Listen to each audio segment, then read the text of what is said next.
5, 4, 3, 2, 1, 0.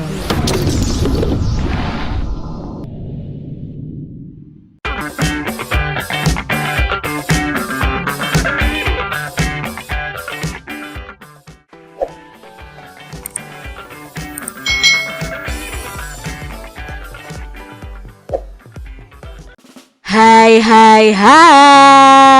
selamat datang di channel YouTube Kak Citra. Apa kabar adik-adik semuanya? Kak Citra berharap kalian dalam keadaan yang baik, sehat dan siap untuk belajar ya. Hari ini kita akan belajar bersama-sama lagi untuk mata pelajaran tematik kelas 5. Kita belajar di tema 6, panas dan perpindahannya, subtema 2, perpindahan kalor di sekitarku, pembelajaran yang keempat. Mari adik-adik yang hebat, kita belajar dengan penuh semangat. Masih ingatkah adik-adik semuanya tentang peristiwa terjadinya angin laut dan angin darat yang dimanfaatkan oleh para nelayan untuk melakukan kegiatan mereka? Tentunya masih ingat ya adik-adik ya, sudah kita pelajari pada pembelajaran sebelumnya. Para nelayan pantai Ngrenehan, Gunung Kidul, Yogyakarta kembali ke pantai ketika matahari telah naik pada siang hari. Mereka berangkat melaut pada malam dan dini hari, melaut ke tengah laut dan menebarkan jala mereka untuk menangkap ikan. Ketika mereka telah menyentuh bibir pantai pada siang hari, mereka akan disambut oleh para nelayan lain untuk membantu menggeser perahu mereka ke daratan. Beberapa rekan nelayan lainnya akan membantu nelayan penangkap ikan itu untuk menurunkan hasil tangkapannya. Sedangkan nelayan yang lain membereskan peralatan menangkap ikan. Begitulah keseharian kegiatan para nelayan yang biasanya hidup berkelompok dalam sebuah perkampungan atau desa nelayan.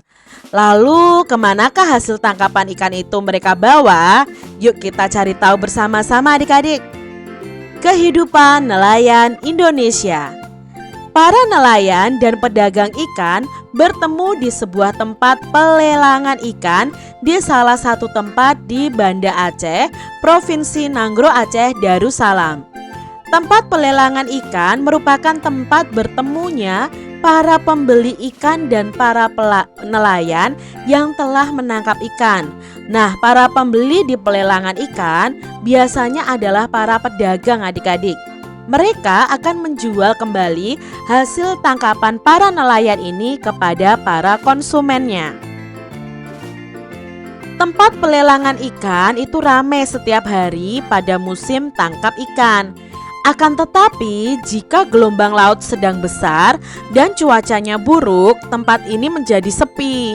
Para nelayan tidak dapat melaut adik-adik, sehingga mereka tidak punya hasil tangkapan yang bisa dijual.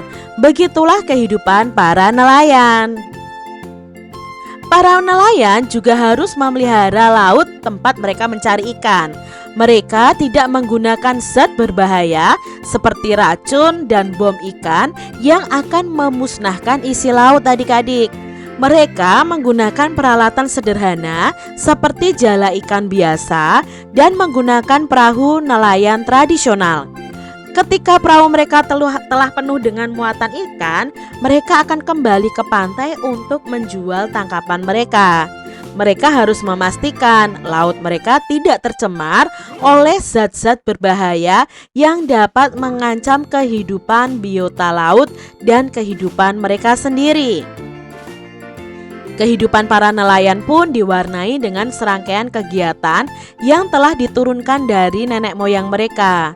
Beberapa kegiatan seperti perayaan petik laut dilakukan untuk memberikan ucapan syukur kepada Tuhan Yang Maha Esa.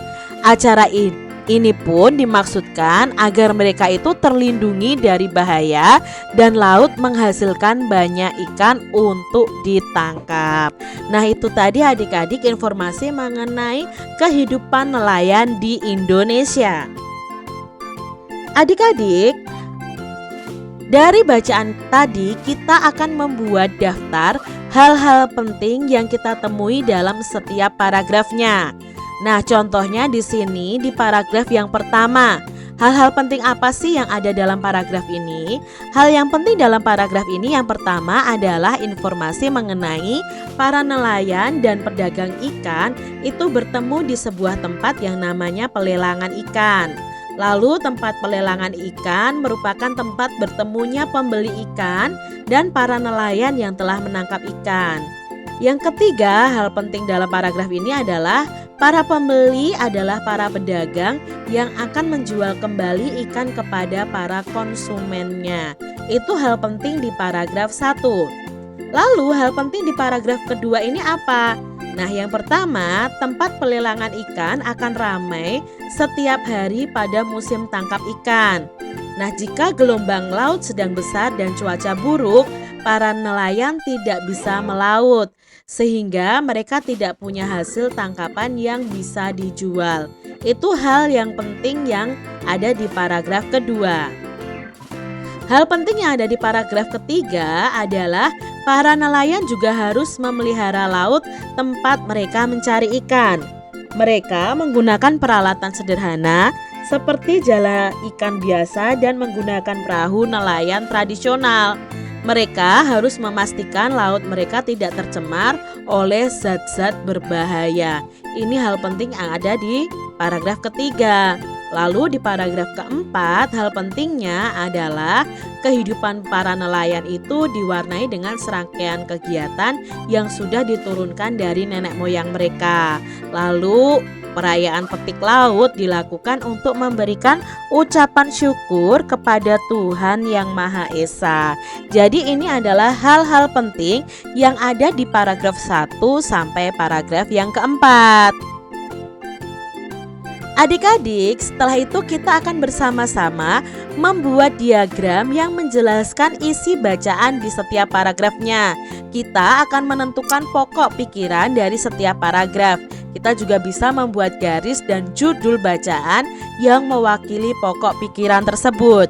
Di sini Kak Citra sudah mempunyai contohnya. Jadi judulnya di sini tadi kan kehidupan nelayan di Indonesia. Nah, kehidupan nelayan di Indonesia itu para nelayan itu akan bertemu dengan pembeli ikan di tempat pelelangan ikan yang merupakan pedagang ikan. Lalu tempat berjualannya bagaimana? Ramai pada musim tangkap ikan, sepi saat cuacanya buruk.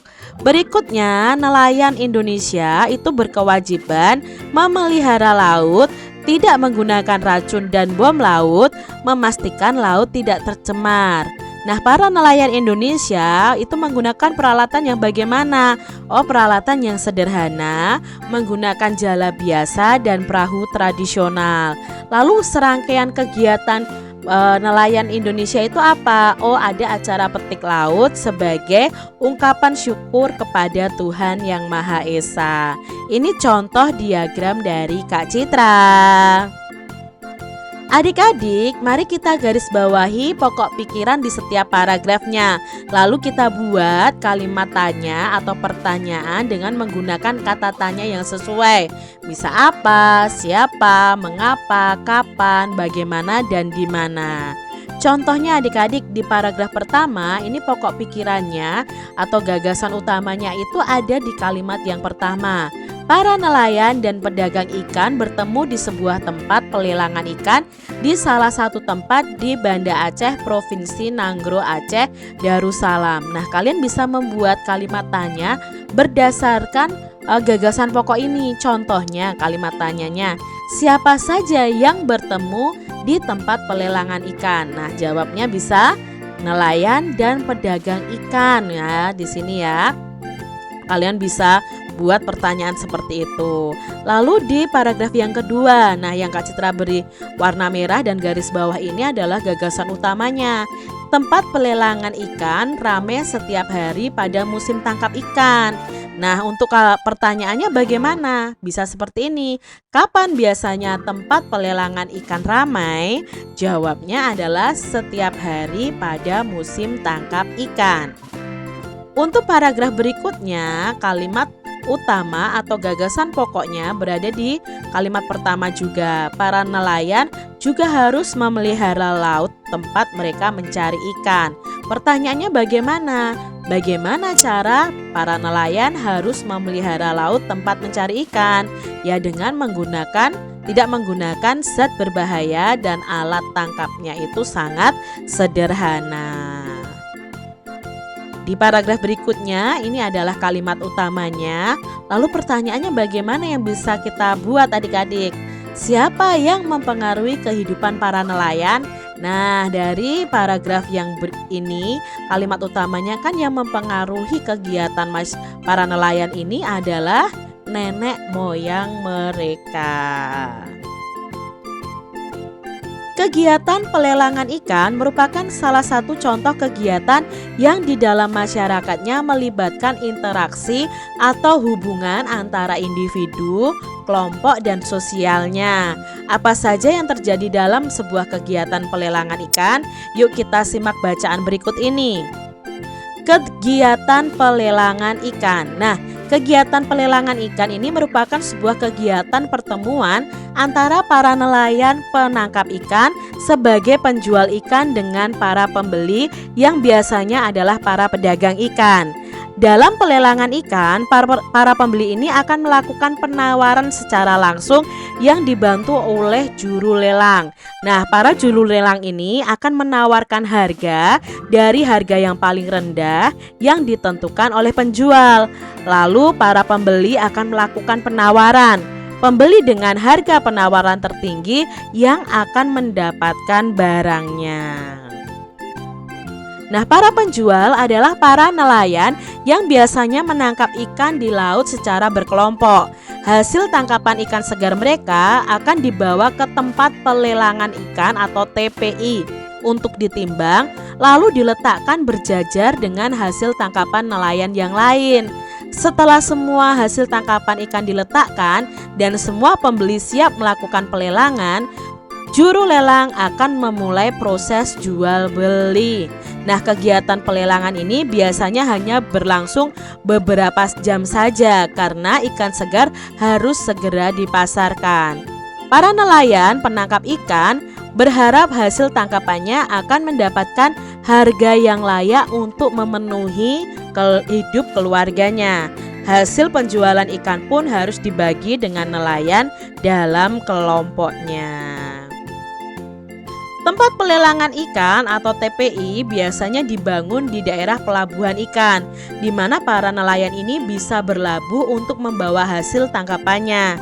TPI ini biasanya dibangun oleh pemerintah setempat dengan tujuan untuk melindungi para nelayan agar hasil tangkapannya mendapatkan harga yang baik untuk memenuhi kehidupan keluarganya. Pembeli ikan di tempat pelelangan biasanya adalah pedagang besar yang akan menjual kembali hasil lelangan ikannya ke pasar-pasar. Para pembeli ikan ini tidak hanya berasal dari daerah setempat, bisa juga berasal dari tempat yang lain adik-adik. Para pedagang ikan ini akan menjual hasil laut terutama ke daerah-daerah yang jauh dari pantai, seperti di kota atau di daerah pegunungan.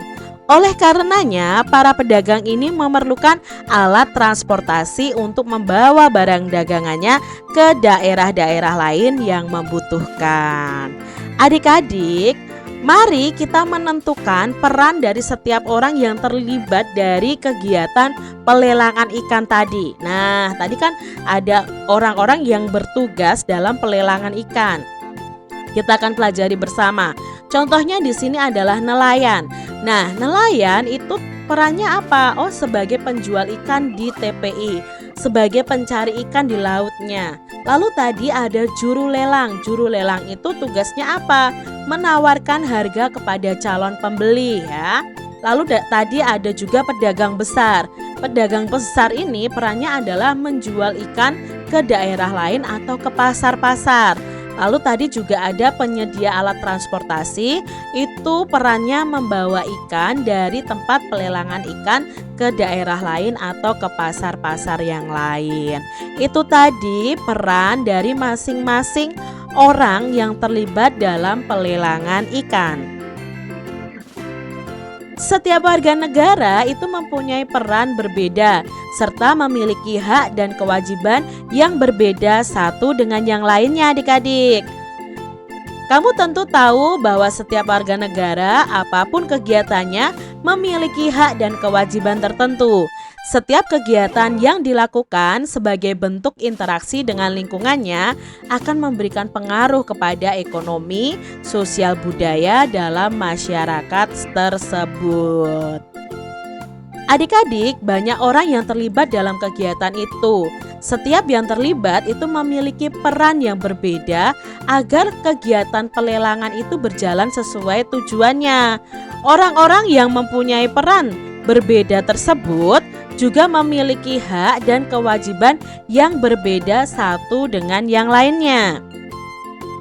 Nah, adik-adik, di sini Kak Citra akan menyebutkan peran, hak, dan kewajiban dari masing-masing orang yang terlibat dalam kegiatan pelelangan ikan. Contohnya di sini, kegiatan pelelangan ikan, orang yang terlibat adalah nelayan. Perannya apa? Oh, menangkap ikan di laut. Dia juga punya hak dan punya kewajiban. Haknya apa? Mendapatkan uang dari hasil penjualan ikannya. Kewajibannya apa? Kewajibannya adalah menyediakan ikan dengan kualitas yang baik. Menjaga kelestarian laut itu juga kewajiban nelayan adik-adik. Lalu tadi ada juru lelang. Nah, perannya apa? Menawarkan harga pada pembeli. Haknya apa? Haknya dia mendapatkan jasa dari pelelangan ikan, mendapatkan ibaratnya seperti gaji begitu ya, karena dia sudah membantu untuk melelangkan ikan tersebut. Kewajibannya apa? Memberikan informasi harga ikan dengan tepat. Itu hak dan kewajiban serta peran juru lelang. Berikutnya ada yang menjadi pedagang besar. Perannya apa? Oh, memasarkan ikan ke daerah lain. Haknya apa? Dia berhak mendapatkan keuntungan dari hasil penjualannya itu. Kewajibannya apa? Menyediakan ikan yang dibutuhkan oleh pembeli. Berikutnya ada penyedia alat transportasi. Perannya itu mengangkut ikan dari tempat pelelangan ikan ke daerah lain. Haknya apa? Mendapatkan jasa atas pengangkutan ikannya itu adik-adik. Kewajibannya mengangkut barang sampai ke tujuan. Itu tadi diagram yang menjelaskan tentang peran, hak, dan kewajiban orang-orang yang terlibat dalam kegiatan pelelangan ikan. Nah, kegiatan pelelangan ikan ini merupakan salah satu contoh terjadinya interaksi masyarakat terhadap lingkungannya untuk membangun perekonomian dan kehidupan sosial budaya mereka. Kamu juga dapat mengamati bahwa setiap kegiatan dalam masyarakat itu melibatkan pemenuhan hak dan kewajiban setiap orang di dalamnya. Banyak kegiatan masyarakat yang dapat kamu amati di sekitarmu. Oleh karena itu, lakukanlah kegiatan berikut ini dalam kelompok adik-adik. Kalian bisa berkelompok, bisa juga kalian kerjakan sendiri ya. Nah, kalian bisa mengamati kegiatan masyarakat di tempat yang berbeda. Kalaupun kalian tidak bisa mengamati, kalian bisa mencari gambar tentang kegiatan yang dilakukan oleh masyarakat. Nah, lalu adik-adik, ini adalah langkah-langkah kegiatannya. Kalian bisa mengamati pasar, balai desa, puskesmas, kantor pos ya. Lalu kalian buat tabel seperti ini.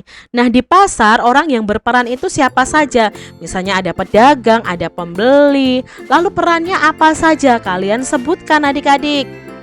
Contoh lainnya misalnya di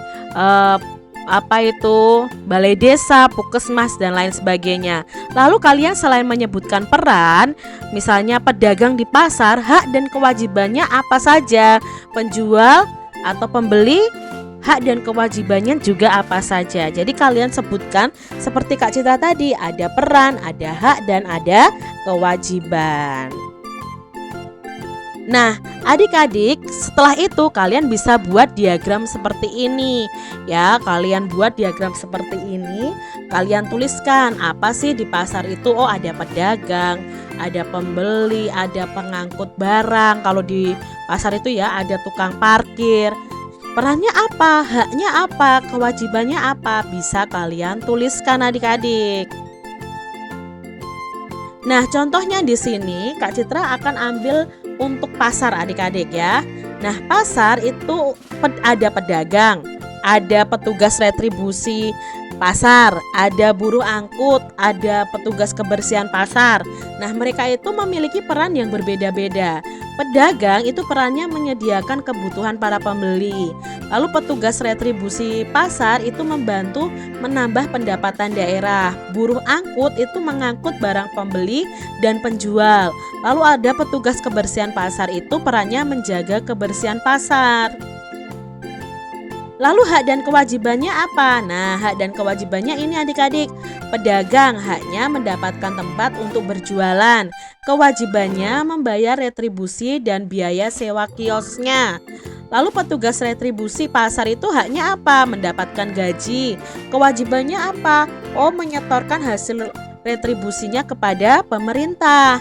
Buruh angkut itu punya hak memperoleh uang atau jasa yang diberikan. Kewajibannya apa? Mengantarkan barang sampai tujuan dengan selamat. Petugas kebersihan itu haknya mendapatkan upah adik-adik atas pekerjaan yang dilakukan. Nah, kewajibannya apa? Ya, menjaga kebersihan lingkungan pasar. Lalu kalian bisa buat bagan atau diagram seperti ini. Jadi kalian tuliskan, oh tadi di pasar itu ada pedagang, ada petugas retribusi, buruh angkut, ada petugas kebersihan. Nah, kalian sebutkan perannya apa, haknya apa, kewajibannya apa, seperti yang Kak Citra contohkan tadi di tabel yang di atas. Tinggal kalian pindah saja di diagram kalian masing-masing. Itu contoh dari Kak Citra tentang kegiatan interaksi masyarakat dan lingkungan di pasar. Kalian bisa sebutkan di puskesmas, di rumah sakit mungkin, di terminal, contoh yang lain ya adik-adik ya. Demikian tadi adik-adik pembahasan kita di tema 6, subtema 2 pembelajaran yang keempat. Semoga video pembelajaran ini bermanfaat untuk adik-adik semuanya. Dan sampai jumpa lagi di video pembelajaran Kak Citra selanjutnya. Tuhan memberkati. Jangan lupa tekan tombol subscribe, lalu tekan loncengnya, tekan juga tombol like, lalu share ke media sosial kalian. Jangan lupa untuk ikuti media sosial Kak Citra. Terima kasih.